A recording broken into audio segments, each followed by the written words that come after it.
Lo-Fi Horror Guys Growing on You Live Season 11 is sponsored by All In Merchandise. Bam! All In Merch is your source for the finest band merch from early hardcore to up-and-coming bands. All In is the go-to. Each item is developed with the artist and decorated with care in upstate New York by folks, cats that love the music and they love the scene. You know what I'm saying? Proceeds are issued directly back to the artists. Order your merch at allinmerch.com and support your favorite band. And 3, 2, 1. What is going on, everybody? It's your boy, the Lo-Fi Horror Guy. Welcome to another episode of the Lo-Fi Horror Guys Growing on You Live. Today, I'm going to be having on my dude, Blake Ibanez, my man from Power Trip. You know what I'm saying? I'm so excited for this. This is going to be absolutely sick. I cannot wait to get this bad boy on and going. So let's see here. We're going to get Blake joined in here and get this this beast started. Let's see. Blake! Oh shit! There we go. I gotta adjust this a little bit. Yeah, me too. Hold on a second here. All right, dude. Thank you so much, man. First and foremost, I appreciate your time, dude. Thank you. This is so sick. Yeah, no problem. I'm new to interviews. I never really did them, so. I figure it's time to start talking a little bit. So here we are.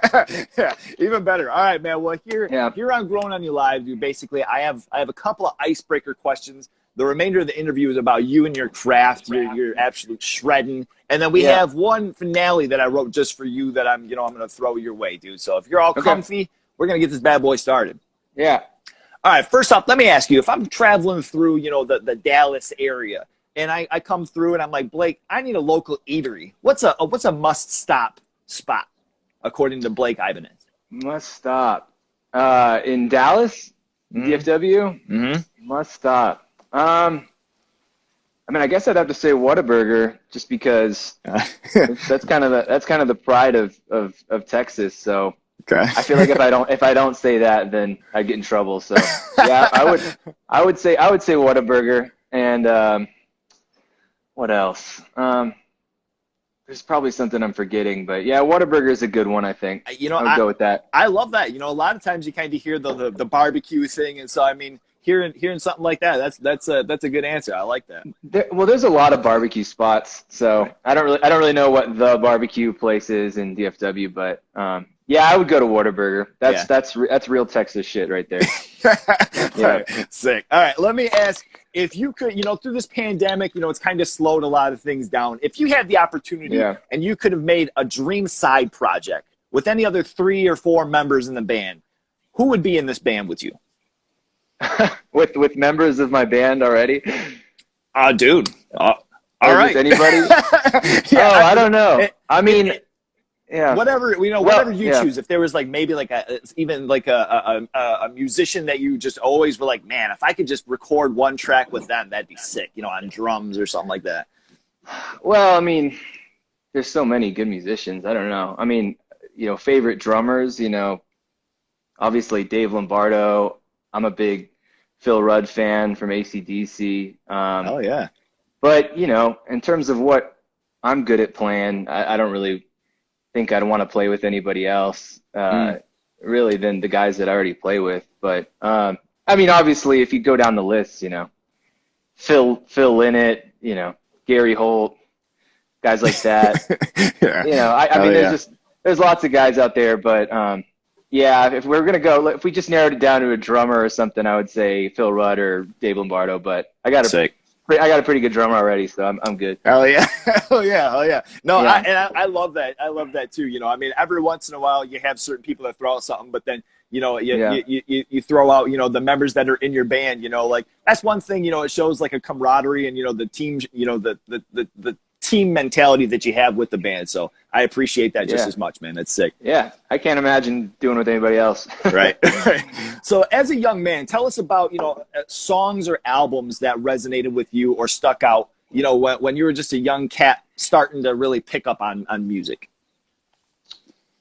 Well, I'm trying to think. So I grew up listening to whatever my dad was listening to, and he's probably he's 60. He just turned 65, so he was listening to the Beatles. He likes jazz and blues and stuff. I'm not as into jazz. I appreciate it, but I mean, obviously the Beatles I remember listening to since I was a kid, so that goes back.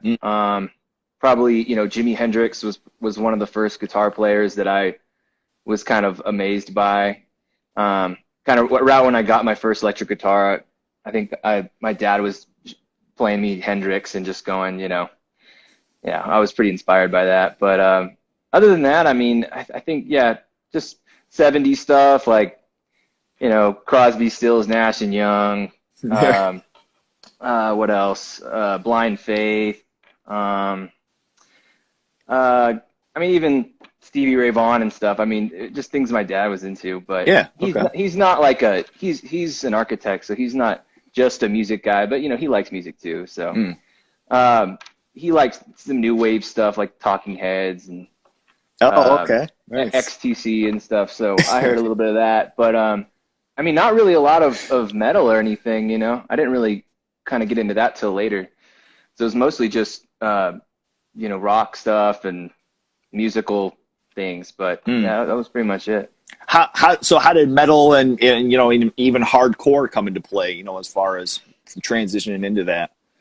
I don't really know. I mean, probably just being into whatever was cool at the time and, going to the mall and buying CDs. So Headbangers Ball and I can't remember exactly how I got into hardcore. I really can't. I mean, I think it was just sort of Headbangers Ball and,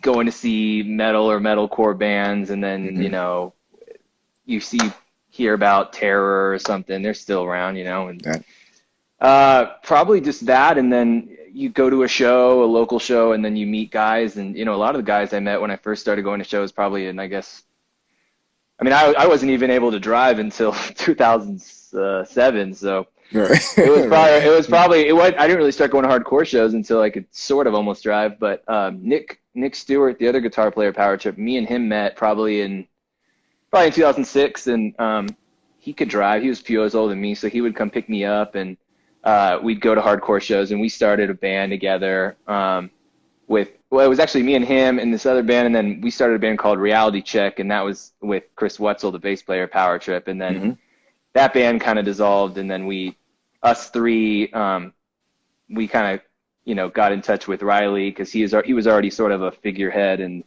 Dallas, and we just started a new band with him, so. Okay. Yeah, I pretty much just started just through going to a local show, Headbangers Ball, MTV stuff back then. Yeah. Okay. Much, nothing that cool, but yeah. Bringing it back to that, you mentioned in buying CDs. What was maybe a couple of the first CDs you remember buying with your own money? May it be, a paycheck or an allowance?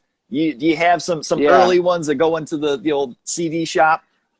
Yeah, I mean, one of the first ones I can remember getting, my mom buying me or something, was Weezer's Blue album. Because it was just like everybody loved that album, and I mean, I was really young at the time. I mean, it was probably not right when it came out. I would say it was probably a couple of years later, but I was really young. I mean, I just remember because I went to like a K through 12 school, and I just remember people were just singing those songs everywhere and like bringing their guitars to school and playing them. So that was probably the first CD I remember getting. But I mean, there were a lot of, I used to buy CD singles because well, either because this album was parental advisory or the album was too expensive. I mean, CDs were like, they could be $20. So yeah, right. So I would, if there was a really good song on TV or like a single, I would go buy it. Or I'd have my mom buy it for me because it was a couple bucks or something. So I would get a lot of singles and even cassette singles. I mean, I remember me and my sister were really into the B-52s. Okay. Yeah. So we ran that tape into the ground. But just stuff like that. Nothing really that that cool or anything. But it was a fun time to be into music, I guess, because you really valued the stuff you could get your hands on. I don't want to sound like I'm super old or anything, but it was a different time. So it's a lot different. For sure. I'm grateful for that. I think if you, I'm not saying younger people don't have that now. I don't want to sound like a cranky old guy. I'm just like, if you were around in that time where you were waiting for an hour to listen to a song on the radio, it's just, I think you have a little bit of different perspective on music and the value of it. Totally. But maybe not. Yeah. I mean, there's different things, but there is definitely, it's not to say that, like you're talking like you're in the era of like a war or something like that from like the 50s, it's like, but it was different, as far as like, say, you got a check and your check was $25. You went to the CD store, you paid 20 of it and the CD sucks. It's like, fuck, man, I got to go back and I have to love this thing because I just spent all of my money on this one thing. Yeah, no, I remember that. I remember you would buy, you might have a stack of CDs that you wanted to get, but you could only go home with one or two. Yeah. And you had to sort of make a call, like which one is going to be the best. And if you made the wrong call, you'd be really upset because you would, you'd be angry. You'd like want to throw the CD away. I mean, I know people like older friends of mine always talk about when they bought like Metallica's Black Album and they threw it out the window because they were just like, what the fuck, but different times, we don't have to be as angry anymore. We can just not listen to it. So whatever. Yeah. So kind of go, piggybacking off of those times, if you can bring us back to a time where you remember going, what was the time that you chose an album maybe based off of the cover art or, going to a show and seeing a flyer or maybe looking at an album's thank yous? Have you discovered any bands or discovered any albums from like cover art or any of those things? Let me think here. I mean, I remember reading the thank yous and stuff. I did do that. I'm trying to think if there was an album by I always, when the band Iron Age, when they put out their first album, Constant Struggle, I remember we were getting into hardcore, and I remember seeing the album cover and just thinking it was really strange. It was kind of medieval and I was just, that was not something that you were used to seeing from a hardcore band. So I knew something was up. And I think seeing that gargoyle or whatever on the front was definitely, I was like, I got to listen to this. And, we were definitely caught off guard, but in the best way. So nice. Yeah, that's one I can remember. I think there's probably more, but good answer. That's one. Yeah. We'll dig right through that. I love that. Yeah. So now, as far as your transition from being a music fan to getting your first guitar, how did that come about? I think I had an acoustic guitar that I had gotten as a gift when I was really young, and I didn't really either play it. And then I don't really know. I think I got my first electric guitar when I was 10, maybe. So I had sort of I think I had taken some lessons on acoustic, and I was just not that into it because the strings were kind of hard, and it wasn't that fun. I wanted to be louder, I guess. So I think I had that, and then I wanted one, and so I asked for one for my birthday, and I think I want to say that was when I was like 9 or 10. So that's pretty much all that happened. I mean, I think I was listening to the radio, I was listening to rock music, and I was like, okay, I don't want this acoustic shit. I want an electric guitar. So that's pretty much how it happened. Nothing too cool, but my parents are very nice, and they got me one for my birthday. So nice, lucky to have nice. Them. Yeah, love that. I love that. Do you have like earlier memories of some of the first songs or maybe some of the first riffs that you wanted to learn after getting the bad boy? I can remember my first show ever was I played my 4th grade talent show with a buddy of mine on drums, and we played Louie Louie. I don't even know who wrote Louie Louie. I mean, it's just such an old song, but we played Louie Louie. I think it was just because it was so easy. It was like 3 chords, And it's funny to think about how stressed I was to play those 3 chords. I don't even remember playing anything else other than the chorus of Louie Louie. Is there another part of the song, like a bridge or anything? I don't think we learned an actual song. I think we literally just played Louie Louie, like the chorus for like 4 minutes or something. But it was cool. Everybody's in the crowd like, did they learn anything else of this song or just the chorus? Yeah. And I think I remember I had like this really tiny Ibanez amp, like a little, not a pig nose, but like something, whatever the small one is, the little cube. And I had that shit mic'd up to this auditorium at my school. Oh man. no, it was really cool. I remember everybody was like, yeah, that was awesome. But yeah, that's one of the, I mean, I don't know if that's the first thing I ever learned, but it was one of them. I mean, probably something dumb like that was on the radio that I could figure out with my ear. Like, I mean, probably, I think one I do remember is Everclear Santa Monica, which is not a cool answer, but it was literally the easiest guitar riff you could ever think of. So Yeah. that was probably one of the first things I did on the guitar. Like, oh, that's on the radio. I could do that, you know. So Nice. Okay. I didn't really like that song, but I just could play the riff. I needed to start somewhere, so whatever. Yeah. I mean, you got to appreciate the '90s. You know, as cheesy as some of the stuff is, and as simple as it is. I mean, it's still relevant today. It's still cool in its own way. Yeah. So you gotta love that. Yeah. I dig it. Yeah, I love all that stuff. I mean, I love, that's just, if you grew up, if you were a kid in the 90s, I mean, you have to appreciate the radio. I mean, obviously maybe not all of it, but like, yeah, I like good songs and I have an appreciation for that. So yeah. I'm not hating on that at all. So as far as, kind of digging into the 90s a little bit here, what were some of the first bands that you had started? I know that you had mentioned one earlier with Reality Check. Was that your first band that you'd ever started? Or that you've ever been a part? I don't know. It wasn't my first band. I did I don't even, I had friends and we would just jam in our parents' living rooms and stuff. And we'd play covers and stuff, but nothing good, nothing even worth mentioning. Yeah. But yeah, I mean, it really wasn't until, we started getting in hardcore and doing that to where I really felt like I was in a band with dudes and playing real stuff. And, it was more fun. There was more energy, and it was just, it was cooler. It was like the parents weren't involved, like my early stuff, the parents would like take us places and watch us practice and stuff, which is really awkward to think about.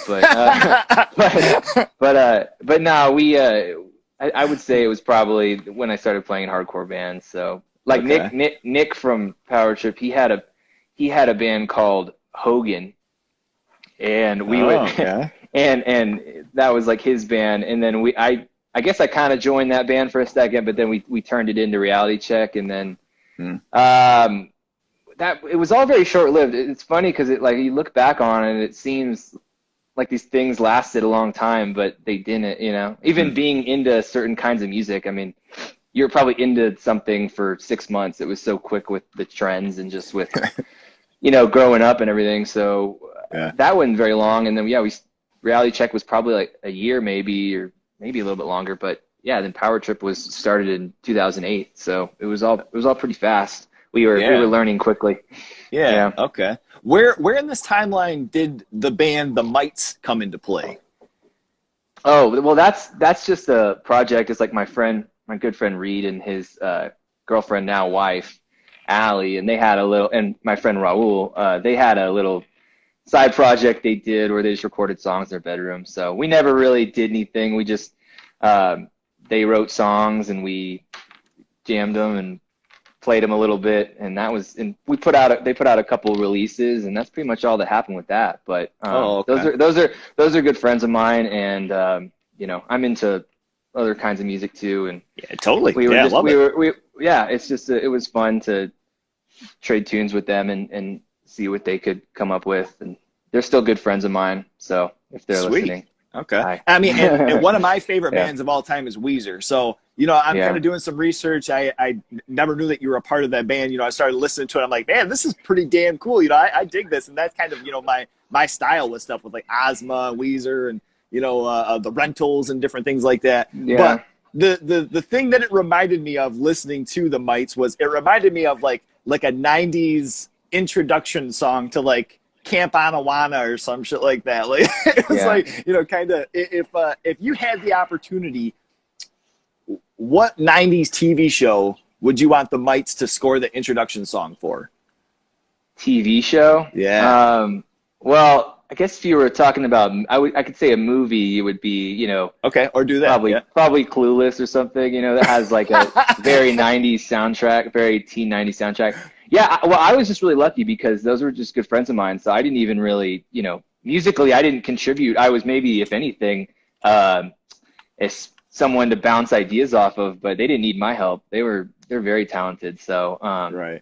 we were all into the same stuff and always talking about music. But Reed, actually, my friend Reed, who was writing some of those songs, he was the original drummer of Iron Age. So we kind of met through the hardcore scene, and he was in that band, and then we sort of bonded over being into different kinds of music, 60s music and 90s music and stuff. And so I was just lucky to have my name attached to that. But it's very fun. I like being a part of stuff like that with my friends, and hell yeah, and especially if it's stuff that I enjoy. So right, I would say Clueless. They would probably say the same thing. There's probably something I missed. Oh, Buffy. That would be the other one. Buffy nice. Buffy always had 90s rock bands on the soundtrack, so probably Buffy. That's probably the best answer. I like that. And I didn't put the connection that was the Reed from Iron Age. Holy shit, that is sick. Yeah, I mean damn. It's funny because it seems kind of interesting that people like us that play in bands, hardcore bands, would end up doing stuff like that. But if you think about it, really, a lot of bands, even 90s rock bands or whatever, 80s bands, they always started playing in punk bands. And, they always end up doing different things. So it's a good launch. It's a good launch pad to getting into different kinds of music, I think. Yeah, for sure. Because it hardcore, at least in punk, it's all about getting into older music and appreciating stuff that maybe you weren't around for. And it just it inspires you to dig into different stuff. So that's sweet. It kind of conjoining, I guess, maybe not directly, but almost like something that comes to mind is like with a director that makes a horror movie, and then the next movie they make, it's like a comedy, but there's like some pretty dark shit in it. I think it's kind of cool, somebody that's in that that does hardcore bands, and they go off and they do something else that maybe even is like hardcore adjacent or is just straight up something, but you can tell some of those hardcore influences in them. Like, that's some of my favorite shit. I love that. So that's always a cool, transition to see when bands do that. Musicians, I should say. Yeah, I think it's easy if you're in the hardcore scene to go, oh, it's just another hardcore kids doing this or that. And it's kind of like I mean, we've all probably thought that, but at the same time, the more you think about it, we're really lucky if you're into hardcore, or if you were into hardcore 10 years ago, just to have the network, and there's a community there that are willing to hoist bands up that sound nothing like hardcore. I think it's a lot harder for bands that don't have a scene like that to do that, because if you're into hardcore, I mean, I know people that were into hardcore 10 or 15 years ago that are rappers now, or they're into they're doing something completely different. So it lets you get into a lot of different worlds based on this common thing. So I think it's great. We're really lucky to have been a part of the hardcore scene now or in the past, whatever. It's definitely a privilege. So hell yeah, you got to respect that for sure. Yep. And I can't appreciate that anymore. I love that. It's awesome. Now digging into Power Trip a little bit here. So as far as with a variety of inspiration from different members, kind of bringing in different spices, different flavors here. What was some of your inspirations when the band was coming together, and your direct inspiration from being like, I kind of want to have this influence to it, write a little bit this way? What were some of your personals? Well, when we started the band, we were obviously really into New York hardcore and thrash metal and crossover. I mean, I would probably say specifically crossover at that point. We were really into bands that were kind of hardcore adjacent, that had the hardcore energy. So Cro-Mags obviously were probably the big one. Cro-Mags are probably the reason we started the band, because we all were listening to a second record, Best Wishes, and to this day that record still just I don't know, it's got this power. So it's special to me because it's kind of the reason we started the band. Me and Riley were just talking. You heard that record? Oh yeah, or Leeway was another one, because it had stuff like Metallica in it, but it wasn't so metal. I mean, we liked metal, but we wanted it to be kind of not metal in a different way. I think that was what spoke to us. So yeah, Leeway, Cro-Mags. What else? Breakdown, Killing Time, Crumbsuckers, Prong, Nuclear Assault. We used to listen to shit out of.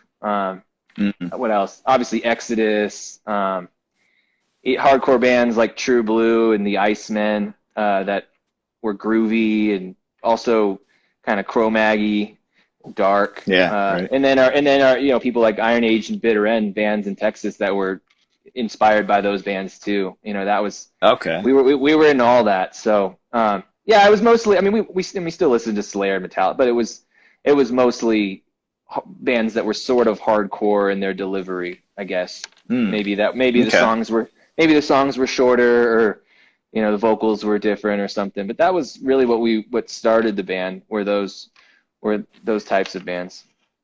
Okay. So, yeah, I was gonna say, because yeah. you're mentioning like New York hardcore, but like Bitter End and having Iron Age too. Locally to you, that was a little bit more of a local inspiration. Oh yeah, I mean, they were playing shows when we were going to see them. So they were. Bitter End put out a Climate of Fear, their first LP in 2007, which was like a year after Iron Age put out Constant Struggle. So I mean, yeah, from there, and it's funny. I think I talked to someone about this recently. They used to have, I think on MySpace, they used to have like an influences section, right? And you could put bands would love to flex their influences right there. But it was kind of like the liner notes of a CD. Okay. Yeah. Right. So I know Bitter End and Iron Age, whoever it was probably Wade Allison and maybe Daniel Rosen or Griff or someone, but they would go off on the influence section. So, I mean, it would be like, I think Bitter Ends or Iron Age, I mean, it would be like, what's one? Like Leeway, Desperate Measures, 1989 or something. And it would just be, so it's like, you knew exactly where to go look to listen to the band, And I'd heard of some of them, but then there'd be some obscure shit like Demise or Crackdown or like English Dogs, something weird, and you would always be like, well, what's that? So those guys were like obviously like older brothers to us, and they directly or indirectly were showing us cool bands, and it was just, I don't know, and with that, they were good, and we wanted to be good. We felt like there was, I don't know if I would say pressure, but Riley, he had kind of been in hardcore bands for a while at this point, and it was like, oh, Riley's got a new band, so there was a little bit of, okay, we want this to be good. Right. It took some time, but we tried to be, we tried. So, but there's always been that. I think there was a healthy competition or expectation in Texas with the hardcore scene was, I think back then at least, was kind of hard nosed. People got hit at shows, and it was kind of, it was an experience. Yeah. it's still cool, but it's not quite as, it was just a little different back then. Maybe a little more blue collar or something. So you went to a show, you didn't really know what was going to happen. The cops might show up. There might be someone bleeding everywhere. It was a lot of times. There's some crazy stories. So it was just, there was like a little element of danger, which I think that went into the music too. I think of the bands back then, and like Bitter End and Iron Age, and with the stuff they were doing and the guys that were writing that stuff, and it was real. I mean, their music came from a real place. And again, not that it doesn't anymore. I don't want to sound like that, but at the time that was inspiring because you felt like it was real deal shit. Yeah, totally. Okay. Yeah. Now, you've mentioned in different interviews, as far as with writing with Power Trip, quality over quantity. Have you had some songs, where you've written a track and maybe the latter half of the track had this ripping riff in it, and you're like, you know what, I got to take that out and I got to make just a song based on this riff. Have you had times like that at all? Yeah, well, actually, that's like my nightmare. So I try to avoid that because I don't want to. I try to. I think with me, I'm kind of OCD in the sense that I sort of think about the songs forever until I have what I feel like is the right idea. I mean, I don't really, it's hard for me just to lay stuff down without full confidence in it. So if there's, I try to avoid the situation where there's like a crappier song with a really great riff at the end of it or something, you know, like that's what you don't, I mean, then if that happens, then yeah, it's hard. You want all the best riffs and the best songs. So, I mean, for me, I think I try to avoid that. I really, generally when we get to writing a record, at least on my end, I only really have what I want for the number of songs we need. I don't feel like I ever have enough for B-sides. I mean, this time around, you know, we had more songs, but, you know, on the other stuff, it really ended up always being the exact amount of songs. Maybe one less, and we had to kind of finish the last one in the studio or something. So, right. Okay. I don't know. I try to avoid that. It's kind of hard sometimes, but I obsess over it so much. I try not to let that happen. You know, I mean, I think it's a good thing, you know, as far as, because you have certain albums every once in a while where, you know, yeah, it might have 13 tracks on it or whatever, but, you know, there's 2 or 3 tracks on it that you're like, well, those didn't really even need to be on here.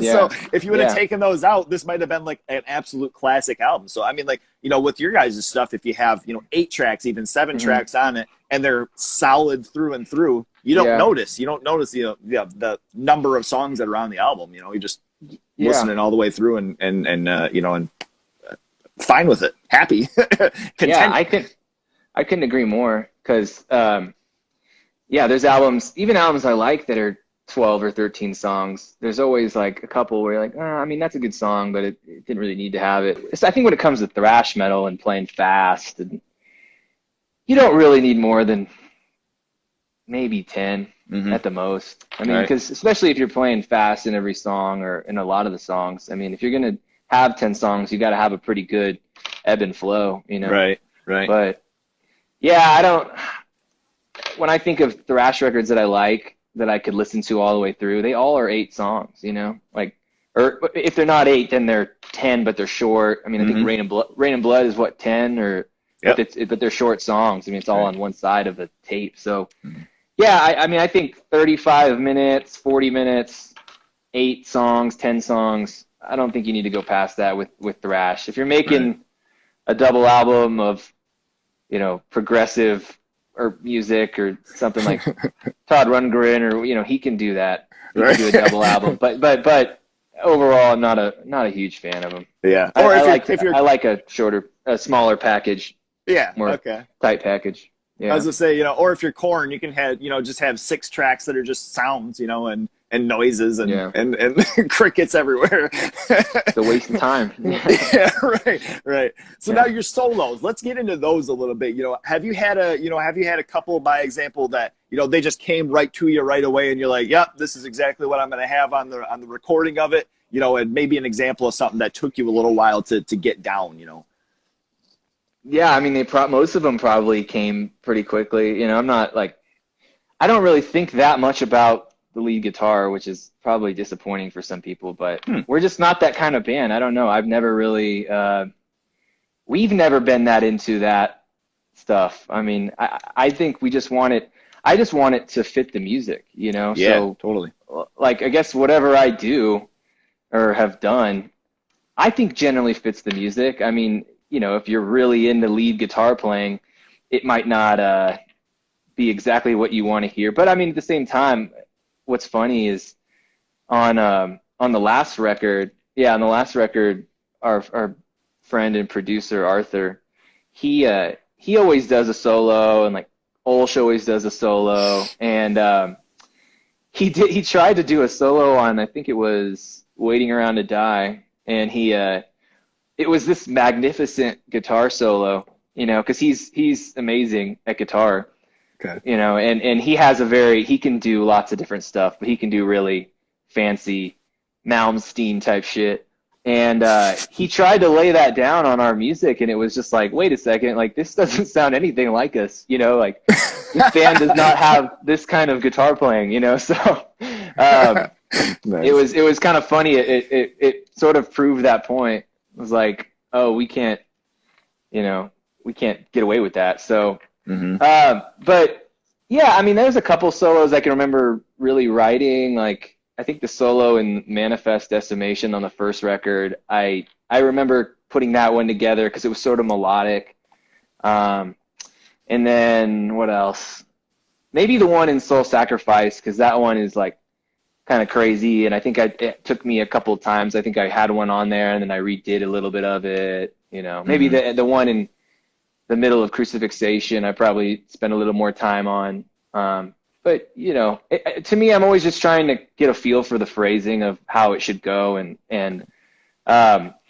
you know, when it should be crazy or when it should rest. But it's not I enjoy, it's fun. It's not my favorite thing to do, but I think the music needs leads, whether it's rock or metal, anything. So we're always going to have them. But I think there's definitely a level of how fancy it can be. I just kind of want it to sound crazy, you know? Yeah, right. Well, you know, I mean, I think that's yeah. a good point. I mean, well, first off, I should say I'm not a guitarist. So, you know, I hear the things and I'm like, whoa, that is badass, you know, or even something like a dive bomb, you know, hearing a dive bomb that, like, you know, is just perfect. You know, it's like, oh man, that is satisfying. Like, it's nothing overly crazy, but it's like, oh shit, you know, that's, you know, a nice touch to it. But I think within thrash, you know, a cool thing is too, is, you know, while keeping original, it's not something, you know, kind of like you were mentioning where it has to be overly absolutely fucking crazy. Like, it just has to kind of be like in the realm, but, you know, you do your own thing. And that, I mean, that's a cool point. I like that. You know, you don't have to go overly nuts with it or do sweeps and all that shit. Yeah, I mean, I like crazy. I like chaotic. I remember on the last record going into it going like, I was way too conservative with the way I tried to play leads, you know. I was like, I need to be ripping the strings off the guitar type shit in the studio. So I've always tried to, I guess, get more aggressive with that. But yeah, I'm just, you know, I'm not that into virtuoso guitar playing. I respect it. I think it's very cool and stuff. It's not really what I'm into and what I spend my time trying to do. So yeah, totally. I'm more of like a riff song type dude, and I like hooks and stuff more than I do guitar solos. But I like a good guitar solo. I mean, obviously I'm a big Eddie Van Halen fan, but he was really good at towing the line. You know, he could go crazy for every solo, but he didn't. You know, he was like, he would save it, and when he would go crazy, it would make the biggest impact because he would kind of let it rest and he'd ring out notes and be melodic, but then he would do his thing. So he's the GOAT as far as I'm concerned. Nice. Okay. Yeah. I like that. And, you know, even you had mentioned Metallica earlier, and this is something I've kind of, you know, talked with some people where, you know, they have a thing, you know, where it's kind of like, you know, their solos might not be the most impressive, crazy thing, but, you know, you're going to go the rest of the week and you might have that damn thing in the back of your head. You know, you're kind of going back and forth, just kind of singing it and everything. You know, it's kind of more notable or memorable. People love to shit on Metallica. And it's just like, I mean, it's fine, but like, those records are great. He's great. Kirk's great. Totally. Lars is great. He's not, you know, the most perfect drummer in the world, and you can say whatever you want about them now. They're older now.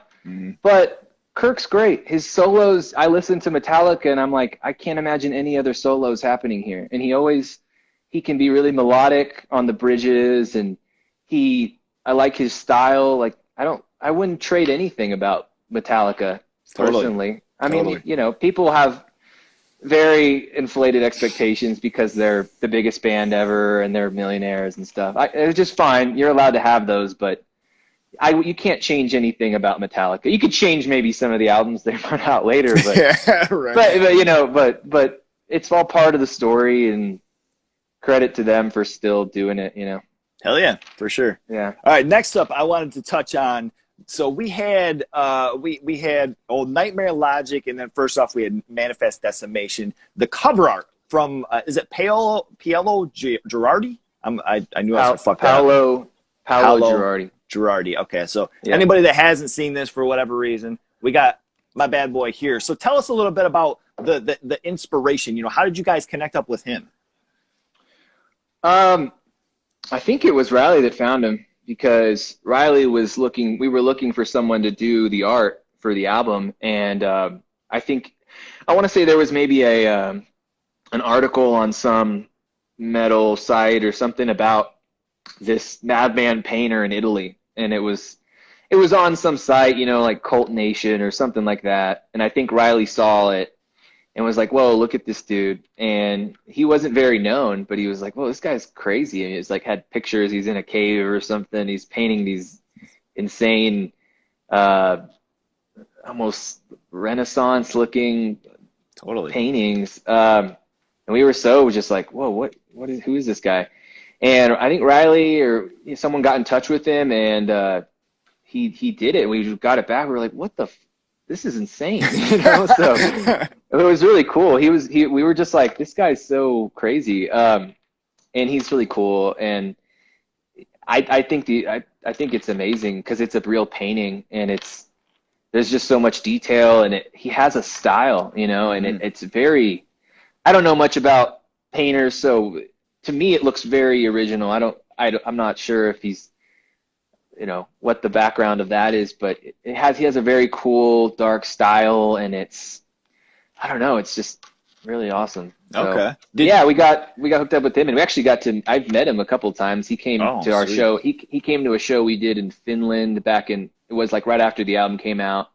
Oh. And then I think I met him again another time in America when he was over here. But he's cool. He's Madman Girardi. Well, okay. So you guys just said, hey, like, we would like you to do the cover art, and he's like, yeah, I got you, and just whipped it on out. Pretty much, and damn, I think after, I'm not totally sure, but it seems like after he did our art, he got a lot more people were like, whoa, his name kind of got out there, and I think he's a little selective with what I don't think he does anybody, but he's still painting, and it seems like he's got a name for himself now. People really like his stuff. Everything I see that he does, I think is incredible. Insane. Yeah. Yeah. Okay. I love that. Now, as far as with Nightmare Logic, what were some of the first riffs that you remember writing or kind of going into the studio with that, kind of formed the skeleton of the album? Or songs, I should just say riffs. Yeah, I'd say the first riff I can remember really was the Soul Sacrifice riff, the heavy riff, because I wrote it, and I wrote it with a drum machine, and it was a little faster. And then I remember sending it over to Olsh, and he was like, oh yeah, we got to use that. Well, it was the first two riffs, or the two riffs in that intro together. And I sent it to him a little faster, and I remember that was one of the first things we probably jammed because I had a lot of the riffs for the album, or I guess like you could say skeletons, so that's generally how it would go. Me and him, I think he came up to Dallas, and we had this practice space in Denton at this venue, Rubber Gloves, and we just went up there for 2 weeks every day and pretty much put the whole album together up there. Oh, damn. And yeah, usually when I'd come in, I'd have a few riffs that went in a certain order, maybe a verse and a chorus, and then we'd get in the room and start jamming them, and something Olsh does on the drums influences where we go.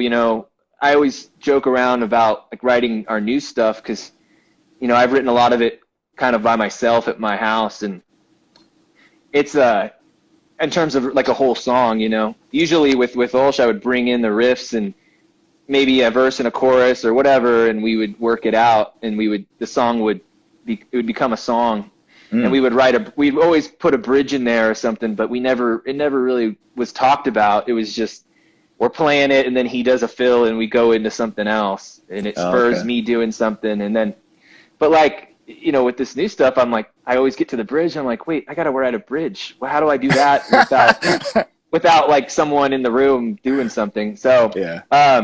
But yeah, I would pretty much bring in a few riffs. I remember putting everything together there. I think the only song we didn't do or really finish there was If Not Us Then Who. We actually finished that one in the studio. So, oh, wow. Okay.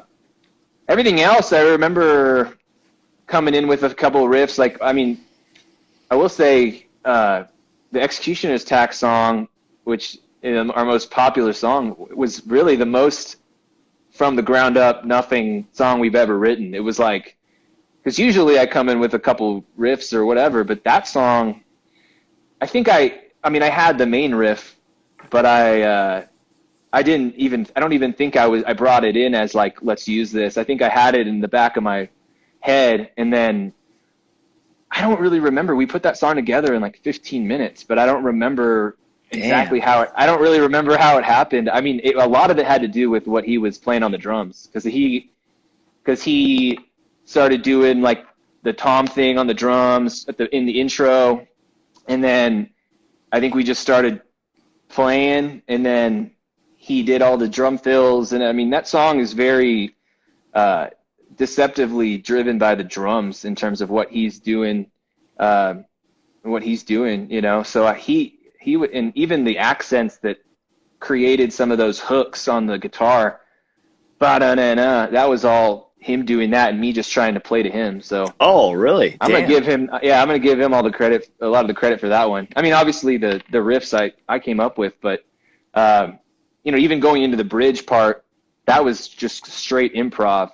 We just kept playing, and the first riff that came out was on the spot was the bridge riff, and then I think we actually ended up cutting out an extra verse in the studio. I think once Riley did his vocals, we ended up we chopped off this extra verse, and then we just pushed the break at the end a little further back, and it ended up working out perfectly. That was actually, Arthur did that. So it was a very collective effort to get that one, and it came together great. It's just funny how everybody contributed. Obviously Riley's vocals, and it's really cool. It's funny, I can't remember that much about the process. I remember being in there with him and us kind of just jamming it out, but it just happened so easily, and you know, it's awesome. Wow. Cool. Yeah. I mean, that is, and it's funny to hear that, you know, just as far as like with the Grammy nomination, and, you know, it just being something that was a track that was like so organically, you know, put together in the studio, in a sense. Like that's sick. That's awesome. I love that. I mean, well, and the cool thing about the live version is that, you know, when you get everybody playing it on stage, you know, like Wetzel and Nick, and they have so much energy, you can feel all the energy in the live version, and they pump it up. So it's really cool, because the live version, it shows that side of it, and the live feel. It's cool. I'm very proud of that song, and how it came together, and how everybody collaborated, and all the way up to the live version and the Grammy and stuff. It's pretty cool. Yeah. Okay. I love that. I love that. Now you guys, February of last year went and you toured Asia, correct? You did a couple of dates over there, and at one point in one of the shows, I think Riley mentioned that Malaysia, you know, was bringing the Texas heat.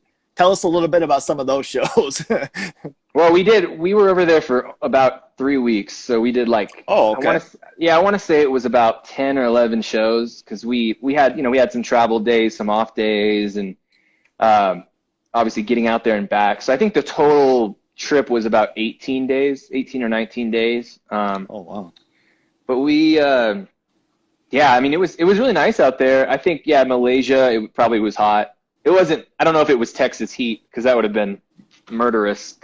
It's not like everything is perfectly air conditioned there, but but it was hot. We played one, I think the show he's talking about was this one show in this venue, and it was just it was like, we all have those shows we talk about, like the top 5 hottest shows. This was definitely, it was in the top 3 probably, maybe number 1. It was just like, it was one of those shows where it's like, we cannot play another song, or something bad is gonna happen to one of us.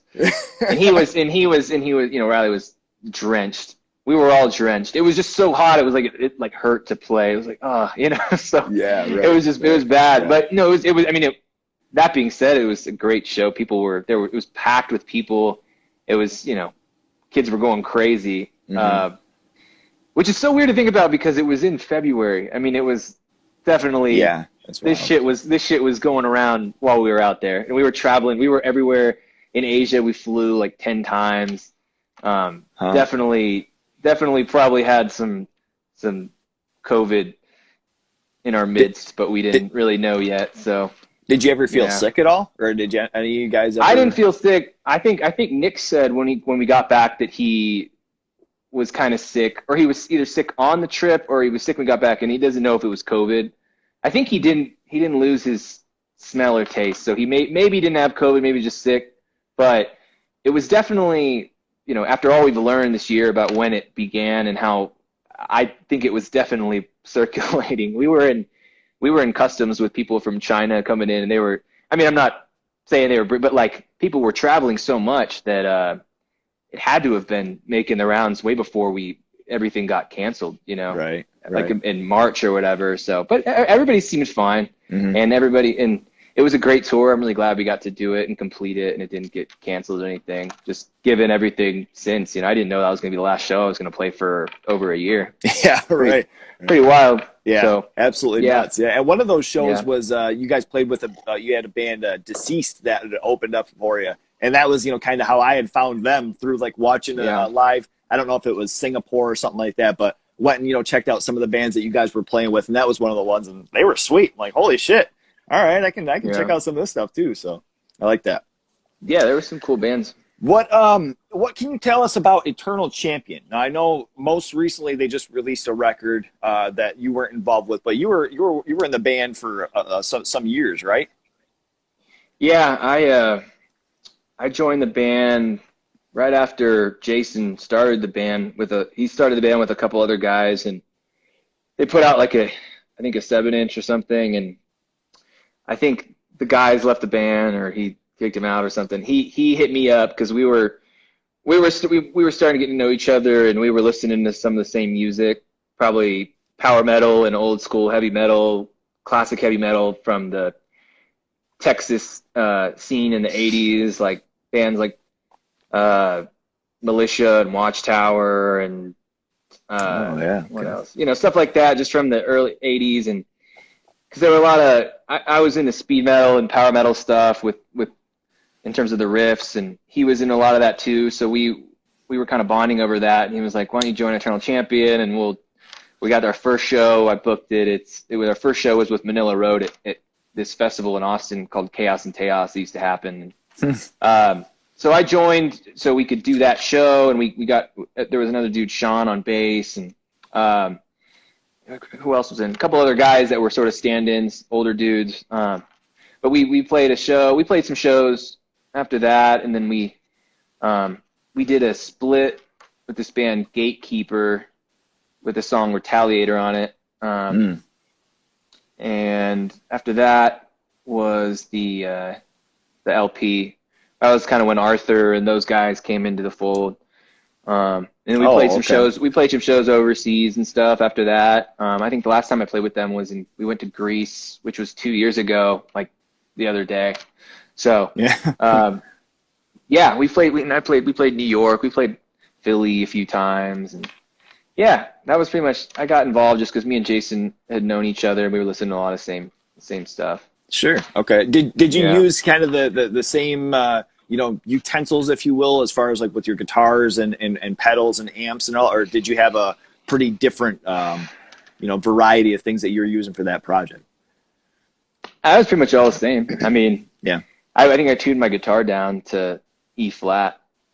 Okay. But pretty much the same. Nothing too different. I'm not that. I don't know that much about guitars and stuff, so it was just same shit. Yeah. Yeah. Okay. I love that. What if you could tell us someone who's never never heard the band, what would be one track that you would say is a must check out? Well, it seems like the biggest anthem, Eternal Champion song is the "I Am the Hammer" song. That's probably That's probably the go-to. And then after that, I would probably say the title track of the Armor of Ire, just because it's very epic and very it's melodic and it's great. I would say I Am the Hammer. I mean, when we would play anywhere, that was always the crowd pleaser, and it has the main riff is pretty heavy, and there's actually, what's funny about that main riff is that I was actually going to use it on the first Power Trip record. I wanted to use it, and it didn't. I don't think it would have really fit with any of the stuff on there. And good thing Ulsh probably. I don't know if he directly shot it down, but he was probably like, I don't know. And that was good because I wasn't dead set on trying to use it, but I wrote it when I was writing all that stuff. And then I think when me and Jason were talking and writing, doing the first Eternal Champion album, I had that riff and that and the chorus, I guess, are the two riffs in that song.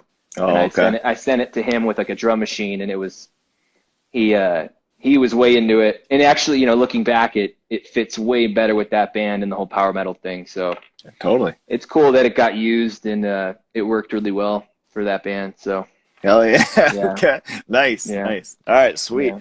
Look, man, this is wrapping up our interview here. I've appreciated your time. This has been so sick. I appreciate all the answers and cool knowledge that you're dropping. I do have one finale, but this is your opportunity as far as to let everybody know if you guys have anything planned as far as with the band, if you have some projects that you're doing by yourself.